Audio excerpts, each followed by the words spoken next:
The ship Odyssey was never meant to see war. It was humanity's pride, a deep space exploration vessel, built not for weapons but for discovery. Her hull carried the flag of Earth and the hopes of billions. She was meant to find new stars, new life and new beginnings. When her jump drive malfunctioned, the crew expected to land somewhere near the charted border of human colonies. Instead, they were hurled into unknown space, through a rift that glowed like a wound in the fabric of reality. When they emerged, they saw it, a fleet, not a few ships, an Empire's armada. Thousands of warships formed a black wall of metal and firepower. Each one bristled with weapons that made the Odyssey's sensors scream warnings. The bridge fell silent. No one breathed. Humanity had stumbled into something vast, something terrifying, something that should have crushed them like ants under a boot. Captain Elias Stone stood at the command chair. His hair was graying, his voice steady. He saw his crew frozen in fear and whispered 4 words that became legend. "We do not flinch."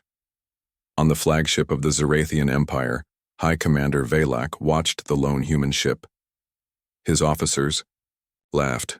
"Pathetic," hissed one. "Their ship is barely armed." "A stray insect," said another. "Shall we crush it, Commander?" Valak did not laugh. His many eyes narrowed as he studied the Odyssey. To cross into the Empire uninvited was death. Yet these beings did not beg. They did not surrender. Their ship remained steady, shields humming, facing an armada that could blot out stars. "They should be trembling," Valak murmured. "But they do not." The alien commander, curious, opened a channel. A human face appeared. Captain Stone, standing tall, with the Earth flag behind him. "You are trespassing in the heart of the Zarathian Empire," Valak declared. His voice rumbled like thunder. "For this insult, your species will burn." Stone did not bow. He did not plead. His reply was calm, unshaken. "We came by accident, but if you threaten us, you will learn. We are not a people who kneel." On the Odyssey's bridge, fear still gripped the crew. Young Ensign Mara whispered, "Captain, we can't fight them. We'll all die." Stone turned to her, his eyes firm. "Maybe we will. But history isn't written by those who tremble. It's written by those who stand." The words spread like fire through the ship. The fear remained, but it twisted into something else. Resolve. The Odyssey had little in weapons, but much in spirit. Engineers rerouted power to shields. Pilots plotted evasive maneuvers. The medical team prepared for casualties, though their hands shook. Everyone was terrified, but no one backed down. Across the fleet, Zarathian officers watched with confusion. The humans were ants, yet ants that bared their teeth at giants. "Why do they not beg?" one asked. "Because," Valak replied, unsettled. "They are something new." The Empire tested them. A single cruiser moved forward, unleashing a barrage meant to cripple the human vessel. The Odyssey shuddered under the impact. Sparks flew across consoles. Hull plating tore like paper. But the humans fought back, not with superior firepower, but with everything they had. Lieutenant Chen fired the railguns, tiny against Zarathian armor yet aimed with perfect precision. The human rounds pierced a vulnerable joint, ripping into the cruiser's engines. The alien ship spun out of control, flames spilling into the void. On the Zarathian flagship, silence reigned. An insect had wounded a lion. On the Odyssey, cheers erupted, brief, raw, filled with disbelief. They had drawn blood. But Captain Stone did not smile. He knew what was coming. "They'll send more," he said quietly. "Hold the line." The Zarathians brought in reinforcements.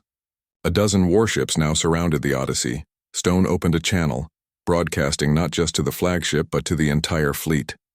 His voice carried across the void. "You see us as weak. You see us as prey. But humanity does not bow. We have survived wars, plagues, and the endless silence of space.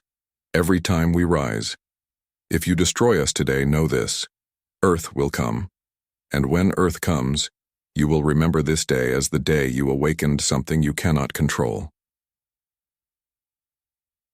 The words rippled through alien ears. Many scoffed, but some felt the tremor of truth in them. Valak stared at the screen, feeling something he had not felt in centuries. Doubt. The battle grew desperate. The Odyssey weaved between ships, dodging fire that could shatter moons. Each hit scarred her hull. Each strike tore at her lifeblood. The crew fought like demons. Ensign Mara took command of secondary weapons. Her fear burned away into fury. Chen's hands bled on the controls, but he never faltered. Engineers in the lower decks fought fires with their bare hands. One by one, human guns struck true, crippling engines, severing weapon arrays, disabling ships that should have been untouchable. The Zarathians grew enraged. "Why won't they die?" one shouted. Valak gave the answer no one wanted to hear. Because they refuse. At last, the flagship itself unleashed its wrath. A beam of white energy lanced through the void, slamming into the Odyssey. The ship screamed, metal tearing, lights flickering. Entire sections went dark. Dozens of crew were lost in an instant. On the bridge, Stone stood amidst smoke and fire. His chest bled, his voice hoarse. Yet he remained unbroken. "Not one step back," he whispered. "Not now." The Odyssey was dying, but humanity was not. With its last strength, the ship charged forward, ramming into the flank of the flagship itself.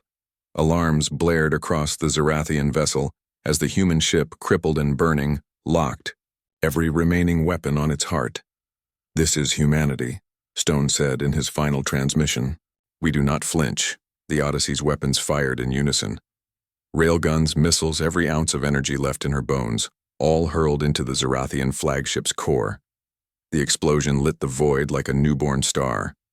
The human ship was gone. But so was the pride of the Zarathian Empire. In the silence that followed, the Empire's fleet stood stunned. They had faced a single human ship, fragile and outnumbered, and yet it had taken their strongest vessel with it. Across the galaxy, whispers spread. A new species had entered the stage of empires, a species that faced death and did not bow. The name spread like wildfire. Humans. And the galaxy would never forget the day they arrived.